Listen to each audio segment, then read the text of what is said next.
கர்த்தருடைய நாமம் பரிசுத்தப்படுவதாக. இன்றைய வேத வசனம் எசேக்கியேல் 36 அதிகாரம் 36 வசனம்.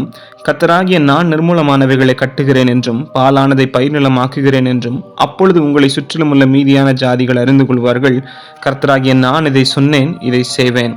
ஆமென். இந்த வார்த்தையை கேட்டுக்கொண்டிருக்கிற தேவ பிள்ளைகளே, ஒருவேளை அநேகருடைய பார்வையில் உங்களுடைய வாழ்க்கை ஒரு நிர்மூலமான ஒரு உடைந்து போன ஒரு வாழ்க்கையை போல இருக்கலாம், அல்லது ஒரு பாலான நிலத்தை போல. பாலான நிலம் என்று சொன்னால் அதில் பயிரிடவே முடியாது, அது ஒன்றுக்கும் பயன்படாத ஒரு நிலம் போல, அப்பேற்பட்ட ஒரு வாழ்க்கையை போல உங்களுடைய வாழ்க்கை இருக்கலாம். ஆனால் கர்த்தர் இந்த நாளில் உங்களை பார்த்து சொல்கிறார், நீங்கள் என்னுடைய சமூகத்தை தேடி என்னிடத்துல விண்ணப்பம் பண்ணுகையில் உங்களுடைய வாழ்க்கையை நான் நிர்மூலமான அந்த உடைந்து போன வாழ்க்கையை நான் கட்டுகிற ஒரு தேவனாய் நான் இருக்கிறேன்.